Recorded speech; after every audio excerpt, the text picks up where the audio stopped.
Hello there, St. Luke's. Welcome back to this Midweek Message. We're sitting here on Thursday, November 16th, having just finished last night our first half of our year-long study of the book of Romans, and it was a great joy. The food was delicious as always. The numbers were good. People stayed out. And I commend it to you. If you didn't listen to anything else, what I did last night was I went book by book, or chapter by chapter, the first 8 chapters of Romans, and sort of gave a summary of the of not only the most salient points, but also sort of an overarching look at the book so far. And so it's a wonderful resource if you're going to join us in the winter, to beginning in chapter 9, to go back and refresh yourself. But also, if you just want to refresh yourself on Romans and you weren't part of it at all, I commend it to you. It's on the internet, and it's at your leisure. Please check it out. And also, suffice it to say, if there's any extant questions, or anyone listening to the class or going to the class has any, wants any commentary recommendations or articles or further questions, please do not hesitate in any way to contact me or Kelly. And we love nothing more than to help people grow in their knowledge and love of the Lord through the study of His Word. And so please do not hesitate. Email, text, call, stop by the office, whatever you like. We love to get that to you.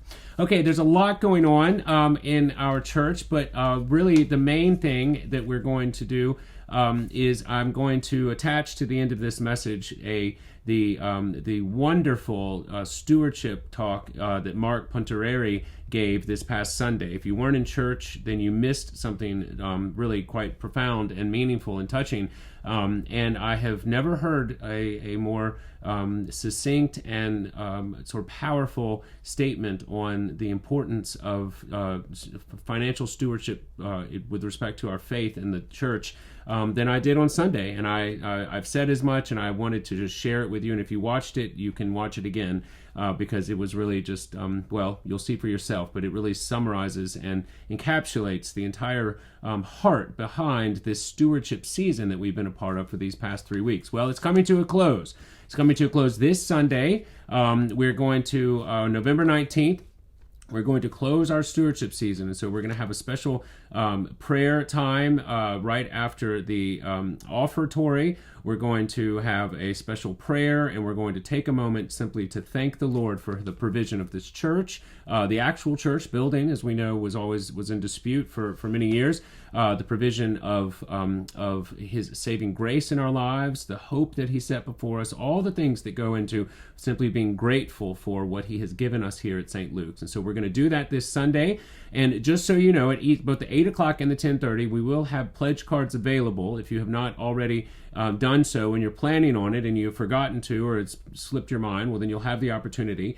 But if you've already done so, and many people have, when they're grateful for that, and so there won't be an opportunity to actually take your pledge up forward individually, as has been done in the past, but you are more than welcome to put it in the offertory, and we will collect the gifts, both the ones that we received this Sunday and in sort of in memory of the ones we've already received, and we will simply be grateful to the Lord for what He has given us in His Son, and for the steward of the gifts He's given us, that we return back to His service and to His glory here through the work and ministry of St. Luke. So I want to get out of the way because I want you to hear Mark's amazing talk. But suffice it to say, we have tons of things coming up for Christmas. We have an Advent speaking series. There's a family Christmas event on December 2nd.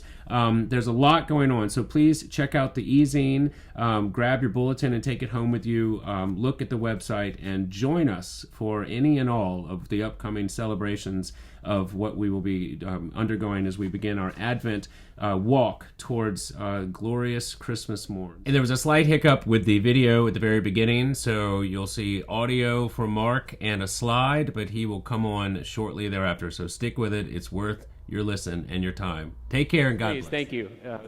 Thank you, JD. Greetings. First of all, I have to say, you all have far better singing voices than we do at the 8 o'clock service. And I'm not kidding, it's very impressive. I first came to St. Luke's almost 50 years ago. Yeah, hard for me to believe. Whoa.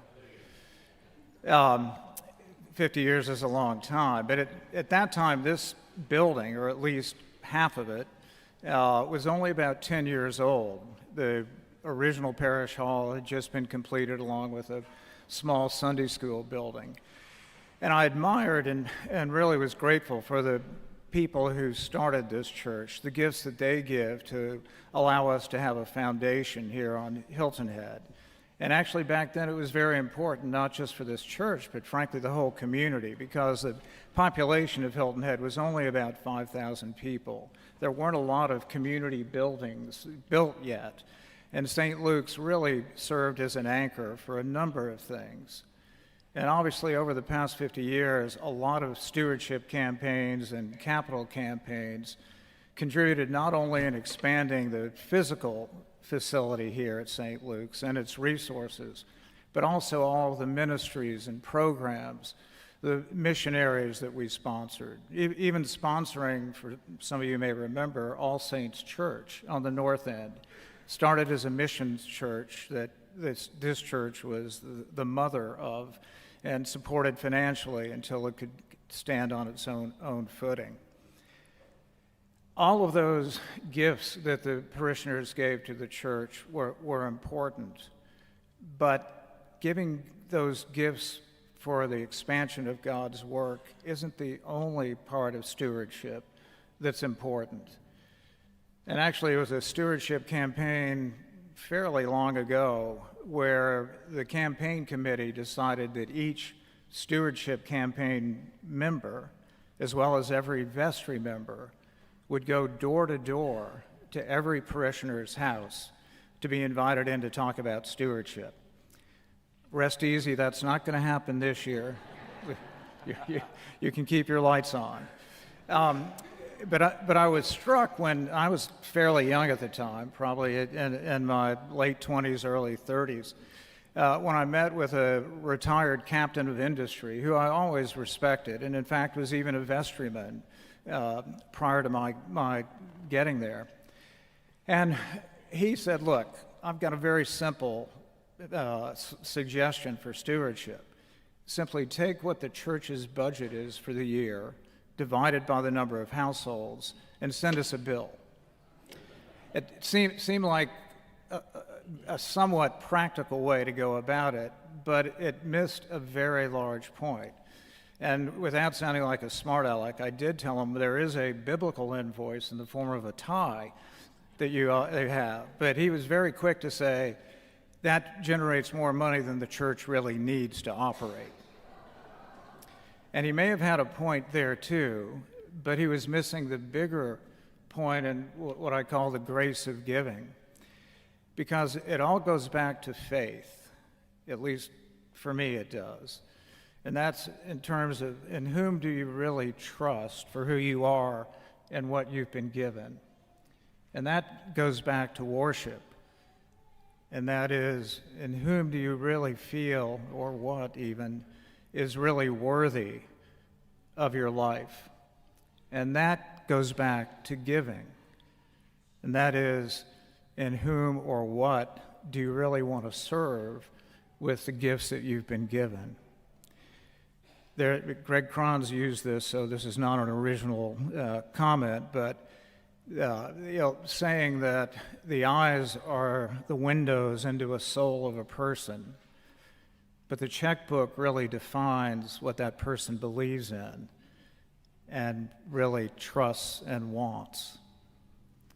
The scholar C.S. Lewis, I'm sure some of you have read of him, a Christian novelist and intellect, when asked about stewardship and giving, came up with a fairly novel approach, not contradictory to this year's Stewardship Committee's motto of giving cheerfully and generously and faithfully.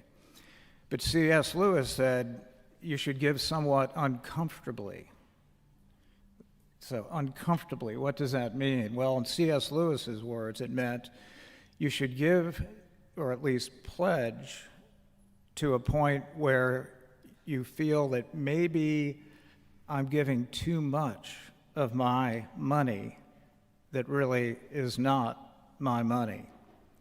Meaning, I may have to sacrifice. I don't know what next year I'll have to sacrifice, but I'm taking a leap in faith to really strengthen my faith. And that struck me, and as part of the grace of giving that captain of industry, I feel, missed as he thought about what stewardship means to him. There was another parishioner when I was early on in my career that I went to for financial advice. Some of you in the congregation may remember him. I'm not going to name his name, though he's long gone.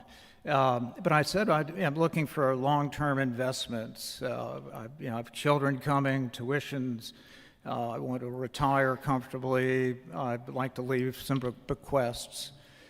And he said, well, for that type of planning, I'm sure we can come up with something that would work for you. But he said, you do realize that's short-term planning. He said, if you're really interested in long-term investments, invest in your faith. Give to the church. I don't know that he was the author of the billboard you saw about life is short, eternity is long, but he came up with an excellent point.